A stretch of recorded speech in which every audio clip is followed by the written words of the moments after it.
ये जो पटना देवकली का ये मंदिर है जी, इसके बारे में हमें बताइए। पहले सबसे पहले आप अपना परिचय दीजिए। मेरा नाम है महेशचंद्र गिरी, जी। ध्रुव मेरा गोत्र है और मैं यहाँ 35वीं पीढ़ी पर हूँ। हमारे ही पूर्व चले आ रहे बराबर, ये हमारी पैतृक संपत्ति है। पूरी प्रॉपर्टी यहाँ अपने नाम लगानी है, तो मैं इसका पुजारी हूँ।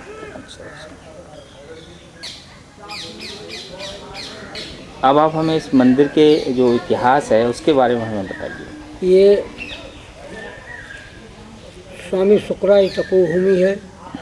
स्वामी शुक्राचार्य एक लड़की थी जिसका नाम था देवयानी, और उसी के नाम से ये है शिव मंदिर पटना देवकली। ये जिला शाहजहाँपुर में पड़ता है, लेकिन बदायूं और शाहजहाँपुर का बॉर्डर है। तो स्वामी शुक्राचार्य की तपस्या की भूमि और उन्हीं के हाथों की प्रतिष्ठाएं। बड़ी मंदिर में 8 शिवलिंग हैं, 8 प्रमाणित हैं।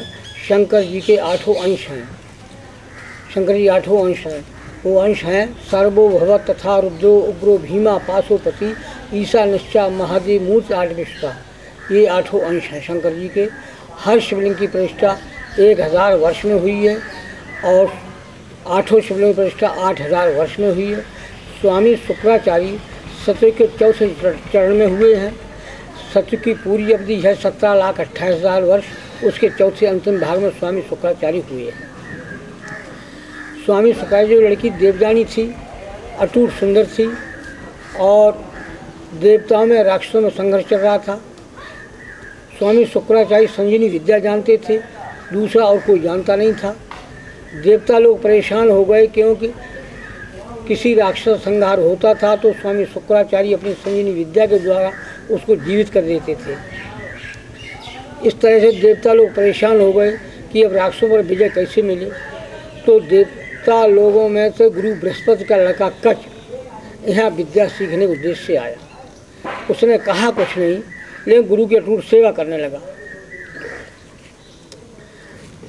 स्वामी शुक्राचार्य जो लड़की देवयानी थी, उसका और कच का बहुत बड़ा प्रेम, भाई बहन का रिश्ता।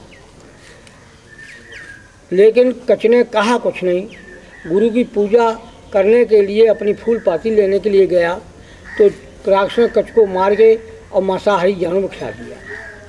जब कच नहीं आया तो देवयानी ने कहा, पिताजी कच नहीं आया। तो देखा अपने योग से कच मार दिया, तो उन्होंने संजीव विद्या से उसका आवाहन किया तो कच जो है फूल पाती ले चला रहा है। दोबारा से मारे गए राक्षसों ने मछलियों खिला दिया, फिर ठीक कर लिया। तब राक्षसों ने समझ लिया कि कच मार मिलेगा नहीं, कि गुरु की कृपा है। तब राक्षसों ने कच को जंगल में मार के और जला के भस्म बना दी। पहले अपने देश में चलता था सोमरस, जिसको देवता दैत्य सभी पीते थे, जिसके पीने से आयु बढ़ती थी, बुद्धि का विकास होता था, तंदुरुस्ती बनती। आजकल विश्व में सोमरस बनाने विधि कोई जानता नहीं, उसकी नकल चल रही, जिससे बुद्धि भ्रष्ट होती है, आयु घटती है। तो राक्षस ने उस कच की भस्म बना के उस सोमरस में घोल दिया और सोमरस लाए स्वामी शुक्राचार्य पास। गुरु जी सोमरस पान करो। भेदभाव तो था नहीं कुछ, उन्होंने एकदम सोमरस लिया, पान कर लिया। जब कच नहीं आया तो देवयानी ने कहा, पिताजी कच नहीं आया। तो उन्होंने अपने योग से कच मार दिया और हमारे पेट में है। तो कहा, बेटी कच अब नहीं मिलेगा। तब देवयानी ने कहा, कच नहीं मिलेगा तो हम अपना शरीर त्याग देंगे। तब स्वामी शुक्राचार्य ने कहा, ऐसा अनर्थ मत सोचो, टाइम लगेगा। नहीं, हाँ टाइम कितना ही लग जाए। तब स्वामी उसको कच को स्वामी शुक्राचार्य ने अपने पेट में संजीवनी विद्या के द्वारा जीवित किया और पूरी विद्या सिखाई। जब वो विद्या सीख गया तो ये पेट फाड़ के बाहर। अब जिस कार्य के लिए वो आया उसका कार्य वो पूरा हो गया। तब स्वामी शुक्राचार्य से कहा कि गुरु जी हमें आज्ञा दो, हम अपने घर जाएंगे। गुरु ने कहा, जाओ बेटा। उस वक्त देवयानी की बुद्धि भ्रष्ट हो गई। देवयानी ने उससे कहा, तुम जाओगे जरूर अपने घर, लेकिन हमारी शादी तुम्हारे साथ होगी। तब कच ने कहा, ऐसा अनर्थ नहीं हो सकता है। तुम पहले गुरु की लड़की, फिर अब सहोदर बने। तुमने माँ से जन्म लिया, हमने अभी पिता से जन्म लिया है। तब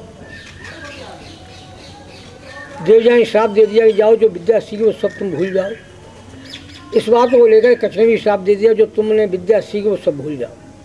विद्या भूल गया, कच अपने घर चला गया। तब एक दैत्य विश्वकर्मा था जिसकी लड़की थी शर्मिष्ठा, वो अटूट सुंदर थी। शर्मिष्ठा को देवयानी से ईर्ष्या थी सुंदरता के कारण, तो शर्मिष्ठा यहाँ एक दिन आई और कहा कि बहन चलो टहलाएं। तो हमारे इस पटना मंदिर से पश्चिम साइड एक गांव शंकरपुर जिला बदायूं में है, जो आज भी कुआं मौजूद है, जो देवयानी वाला कुआं कहते हैं। तो शर्मिष्ठा और देवयानी जब चल दिए तो उन्हें दोनों में बहस विवाद छिड़ गया, हमें तुम्हें सुंदर कौन है। तब देवयानी ने कहा, अरे दुष्ट राक्षसी, तू मुझसे बात करे, तू मुझसे अधिक सुंदर है। दूसरा कोई था नहीं जो लड़ने देता, दर्पण था नहीं जो कोई झांक उसमें देखते शीशा में, उस कुआं में झांकी जा करके। तभी शर्मिष्ठा ने देवयानी को कुआं में गिरा दिया। शर्मिष्ठा चली आई। उधर राजा याति शिकार खेलते उस कुआं पर पहुँचे। उन्होंने कुआं में देखा कि देवयानी पड़ी है, तो उन्होंने उसे निकाला है। जैसे ही कुआं के ऊपर आए थे, राजा याति ने देवयानी को उस कुआं से हाथ पड़े बाहर किया है। पहले अपने देश में ये प्रथा थी, कोई भी परपुरुष किसी लड़की स्त्री का हाथ पकड़ता था तो पत्नी का अभाव होता था। तो राजा याति चल दिए, तो देवयानी ने कहा, अब आप जाते कहाँ, आप तो हमारे स्वामी हो गए, आपने हमारा हाथ पकड़ लिया।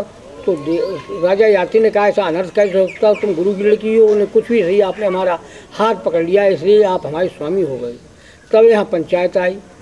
तो स्वामी शुक्राचार्य ने कहा कि हाँ बेटा शादी तो हो गई, लेकिन शर्मिष्ठा ने जो कुआं में गिराया, इस बात पर स्वामी शुक्राचार्य इसमें क्रोध हो गए कि हम राक्षसों को ही नहीं रखेंगे और ये माफ़ कर दिया तो हम देवताओं मिल जाएंगे।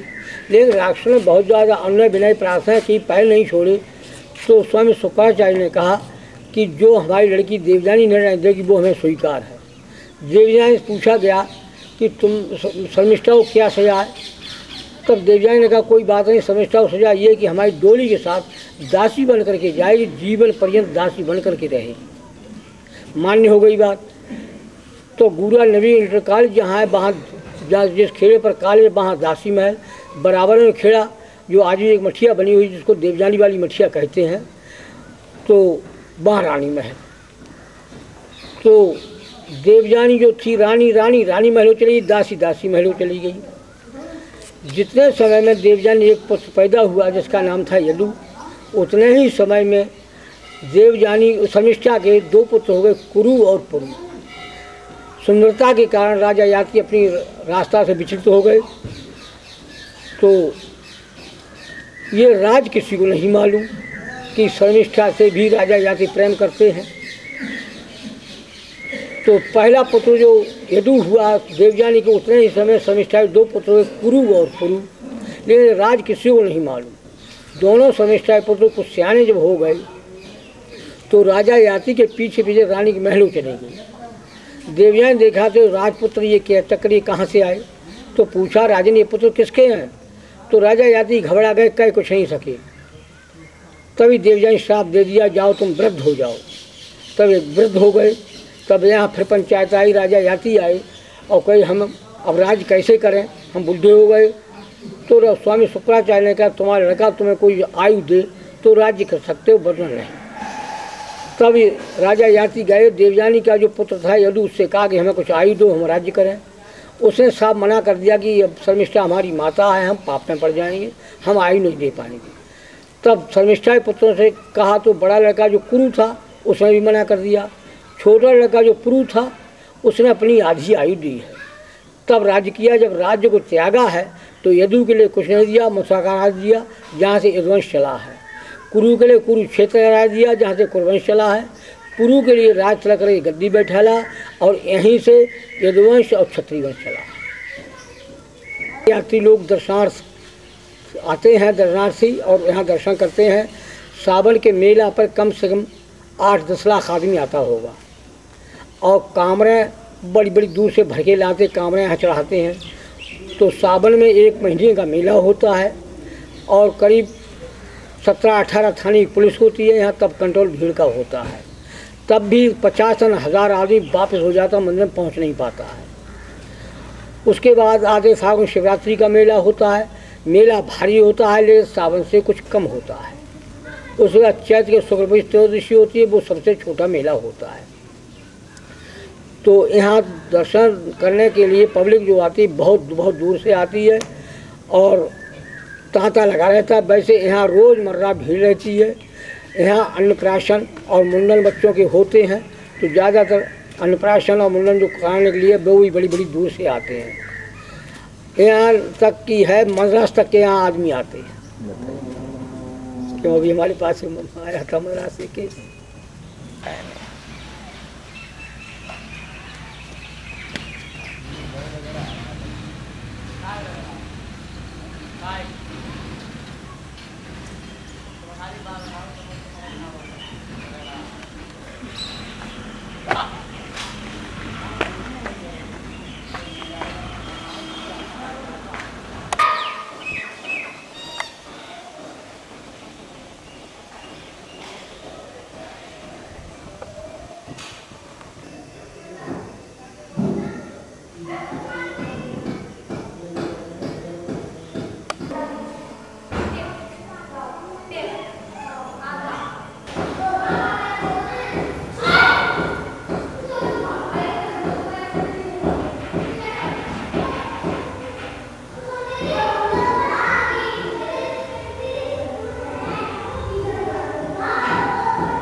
मुझे थोड़ा ये बताइए, इनके बारे में बताइए, थोड़ा शिवलिंग के बारे में। ये स्वामी शुक्राचार्य जैन गुरु हुए हैं सतयुग के चौथे चरण में। उन्हीं के हाथों की प्रतिष्ठित की गई मूर्तियाँ हैं।